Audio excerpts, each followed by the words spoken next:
बॉलीवुड की मशहूर अदाकारा जिन्हें अपनी ही फिल्म के प्रीमियर में जाने से रोक दिया गया। उनके सांवले रंग का लोग मजाक उड़ाते थे और एक माँ जिसने उन्हें फिल्मों की राह दिखाई लेकिन अपनी बेटी की सफलता को देखकर उससे ही ईर्ष्या करने लगी। यहाँ तक कि मरते दम तक अपनी बेटी से बातचीत भी नहीं की। हम बात कर रहे हैं बंदनी, छलिया और सुजाता जैसी बेहतरीन फिल्मों में अपनी अदाकारी का जलवा बिखेरने वाली नूतन की। आज के इस वीडियो में हम जानेंगे नूतन के जीवन से जुड़े कुछ अनसुने रहस्यों के बारे में। तो वीडियो शुरू होने से पहले अगर आपने चैनल को सब्सक्राइब नहीं किया है तो चैनल को सब्सक्राइब करें ऐसी ही रोमांचक वीडियो के लिए। तो चलिए चलते हैं वीडियो की ओर। अपनी सादगी से हिंदी सिनेमा में अलग पहचान रखने वाली नूतन आज हमारे बीच नहीं है, लेकिन सुजाता, छलिया, बंदनी जैसी बेहतरीन फिल्में देने वाली नूतन को एक जमाने में उनके चेहरे, शरीर और कद के चलते खूब ताने सुनने पड़ते थे। लोगों और हजारों के तानों के चलते नूतन खुद को बदसूरत समझने लगी थी। लेकिन यही नूतन जब फिल्मों में आई तो उन्होंने बड़ी बड़ी अभिनेत्रियों को पीछे कर दिया। राजेंद्र कुमार, शम्मी कपूर और संजीव कुमार जैसे कई बड़े अभिनेता भी इनकी खूबसूरती के कायल थे। ये उस दौर की पहली एक्ट्रेस थी जिन्हें 40 की उम्र में भी लीड एक्ट्रेस का रोल मिलता था।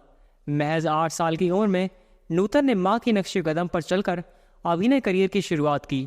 45 साल के एक्टिंग करियर में नूतन ने कई बेहतरीन फिल्में दी और 9 बार बेस्ट एक्ट्रेस का खिताब जीता। 4 जून 1936 में बॉम्बे में जन्मी नूतन के पिता कुमार सेन समर्थ एक फिल्म मेकर हुआ करते थे और माँ शोभना समर्थ एक जमाने की जानी मानी अभिनेत्री थी।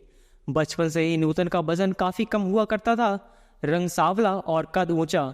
उस दौर में फिल्मों में गठीली वजन की महिलाओं को लिया जाता था, जिससे दुबले पतले और सांवले लोगों को क्रूप समझा जाने लगा। घर वाले भी नूतन को उनके लुक के चलते खूब ताने दिया करते थे, जिससे वो काफी प्रभावित हुई थी। बचपन से ही नूतन खुद को दुनिया की सबसे बदसूरत लड़की समझने लगी और लोगों से झिझकने लगी। नूतन के लुक को देखकर खुद माँ शोभना को लगता था कि उन्हें फिल्मों में हाथ नहीं आजमाना चाहिए। नूतन ने साल 1945 की फिल्म नल दमयंती में बतौर चाइल्ड आर्टिस्ट एक्टिंग करियर शुरू किया। महज 14 साल की उम्र में नूतन को के आसिफ की फिल्म मुगले आजम का ऑफर मिला। खुद को बदसूरत समझने वाली नूतन को फिल्म में अनारकली का रोल ऑफर हुआ था, लेकिन उन्होंने इससे इनकार कर दिया। मुगले आजम ठुकराने के बाद माँ शोभना ने नूतन को लॉन्च करने की जिम्मेदारी ली। 14 साल की नूतन को लेकर शोभना ने हमारी बेटी बनाई। फिल्म में नूतन की छोटी बहन का रोल उनकी असल बहन तनुजा को मिला। 5 साल की तनुजा सिर्फ एक नींबू पानी के लिए फिल्म में काम करने के लिए राजी हो गई थी। 1951 में नूतन फिल्म नगीना में नजर आई। जब ये फिल्म रिलीज हुई तब नूतन महज 15 साल की थी। नियमों के अनुसार ये सर्टिफिकेट की फिल्मों को 18 साल से बड़े लोग ही देख सकते थे, लेकिन नूतन सिर्फ 15 साल की थी। फिर क्या था, अंडर एज होने के कारण नूतन खुद अपनी फिल्म के प्रीमियर में नहीं जा सकी। हम लोग फिल्म से फिर एक बार नूतन ने देश भर में अपने अभिनय से लोगों का दिल जीता। पहली फिल्म से नूतन को देश भर में पहचान मिल चुकी थी। जो रिश्तेदार ताने दिया करते थे वही अब फोन करके तारीफ कर रहे थे। नूतन ने खुद कहा, जो रिश्तेदार मुझे बदसूरत कहते थे उनकी सोच रातों रात बदल गई थी। वो कहने लगे थे कि उन्हें मुझ पर गर्व है। फिल्मों में काम करने के लिए नूतन इतनी कड़ी मेहनत करने लगी कि उनका वजन तेजी से घटने लगा। ये देखकर उनकी माँ शोभना चिंतित हो गई। उन्होंने नूतन पर दबाव बनाकर उन्हें आगे की पढ़ाई के लिए स्विट्जरलैंड भेज दिया और खुद मसूरी में रहने लगी। विदेश में रहते हुए नूतन ने 1 साल में ही 22 किलो वजन बढ़ा लिया। इसे नूतन अपनी जिंदगी का सबसे यादगार पल बताती हैं। नूतन 1 साल बाद जब पढ़ाई पूरी करके मसूरी आ गईं, जहां से उन्होंने 1952 में मिस इंडिया में हिस्सा लिया। नूतन ने इसमें मिस मसूरी का खिताब जीता था। पढ़ाई के बाद भारत वापस आकर नूतन ने 1955 की फिल्म सीमा में काम किया। बेहतरीन कमबैक से उन्हें पहला बेस्ट एक्ट्रेस का फिल्म फेयर अवार्ड मिला। दिल्ली का ठग फिल्म में नूतन स्विम सूट पहनने वाली पहली भारतीय अभिनेत्री बन गई थी।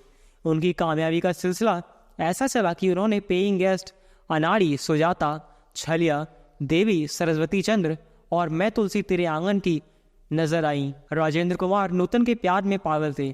नूतन से शादी करने के लिए राजेंद्र कुमार ने उनकी माँ से उनका हाथ भी मांगा था, लेकिन उन्होंने बेइज्जती कर इनकार कर दिया। शम्मी कपूर भी नूतन को पसंद करते थे, लेकिन दोनों की शादी नहीं हो सकी। 1959 में नूतन ने इंडियन नेवी के लेफ्टिनेंट कमांडर रजनीश बहल से शादी की, जिससे 2 साल बाद उन्हें बेटा मोहनीश हुआ। नूतन को फिल्मों में लाने वाली माँ शोभना को बेटी के चलते अदालत के चक्कर काटने पड़े।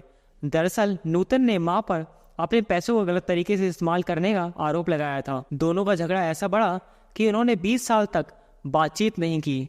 गुस्सा इतना था कि नूतन एक बार अपनी मां को देखकर फ्लाइट से उतर गई थी। शोभना ने एक इंटरव्यू में कहा कि नूतन ने अपने पति के बहकावे में आकर ये सब किया था। 1970 में देवी फिल्म के सेट पर नूतन ने को स्टार संजीव कुमार को थप्पड़ मार दिया था।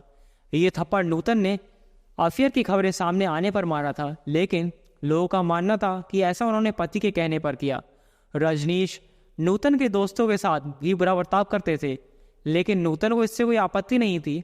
उनके बेटे ने एक इंटरव्यू में कहा था कि उनके पिता को गलत तरीके से पेश किया गया था। शादी के अगले साल ही नूतन को बिमल रॉय की फिल्म बंदनी का ऑफर मिला, लेकिन प्रेग्नेंट होने के कारण उन्होंने ये फिल्म ठुकरा दी।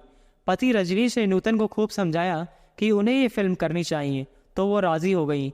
ये नूतन के करियर की सबसे बेहतरीन फिल्मों में से एक थी।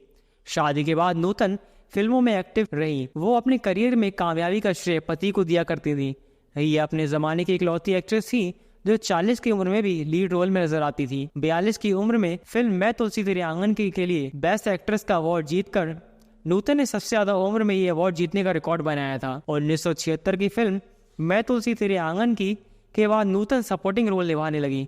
उन्होंने मेरी जंग, नाम, कर्मा जैसी फिल्में की। 1989 की फिल्म कानून अपना अपना में नूतन आखिरी बार नजर आई थी। इनकी 2 फिल्में नसीब वाला और कालीगंज की बहू निधन के बाद रिलीज हुई थी। 1990 में नूतन को अपनी बीमारी ब्रेस्ट कैंसर के बारे में पता लगा।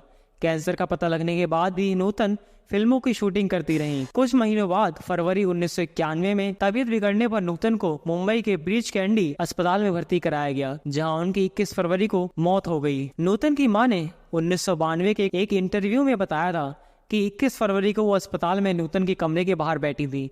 उन्होंने कमरे से नूतन के चिल्लाने की आवाज सुनी। नूतन जोर जोर से दर्द से करा रही थी, लेकिन जब तक शोभना कमरे में पहुंची तब तक बहुत देर हो चुकी थी। इलाज के दौरान नूतन गर्जना और इंसानियत फिल्मों में काम कर रही थी। जहां एक तरफ गर्जना कब रिलीज नहीं हो सकी, वहीं दूसरी तरफ नूतन और विनोद मेहरा के निधन के बाद इंसानियत फिल्म को कास्ट बदलकर साल 1994 में रिलीज किया गया। नूतन के पति रजनीश बहल का निधन 2004 में उनके अपार्टमेंट में आग लगने से हो गया था। नूतन और शोभना के बीच 20 सालों तक चला कोर्ट केस 1983 तक खत्म हो चुका था। केस खत्म तो हुआ, लेकिन दोनों के बीच बातचीत शुरू हो गई, लेकिन रिश्ते पहले जैसे नहीं हुए। साल 2000 में उनकी मां शोभना का भी कैंसर से निधन हो गया। नूतन के बेटे मोनीश बहल ने 1983 की फिल्म बेकरार से फिल्मों में कदम रखा था।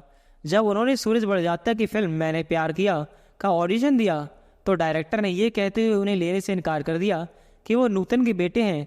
दरअसल मोहनीश ने फिल्म में निगेटिव रोल निभाने के लिए ऑडिशन दिया था, लेकिन सूरज ने उनसे कहा कि तुम नूतन के बेटे हो, इसलिए विलेन न बनकर हीरो बनो। मोहनीश नहीं माने तो सूरज ने उनसे वादा किया कि वो उनकी निगेटिव इमेज को पॉजिटिव करेंगे। आखिरकार सूरज ने अपनी अगली फिल्मों हम आपके हैं कौन और हम साथ साथ में मोहनीश की इमेज पूरी तरह बदल दी थी। तो दोस्तों, यही थी अदाकारा नूतन के जीवन की कहानी। तो ये कहानी आपको कैसी लगी? वीडियो अच्छी लगी हो तो वीडियो को लाइक करें, शेयर करें, कमेंट करें और चैनल को सब्सक्राइब करें। तो चलिए मिलते हैं एक और रोमांचक वीडियो में। तब तक के लिए थैंक्स फॉर वॉचिंग।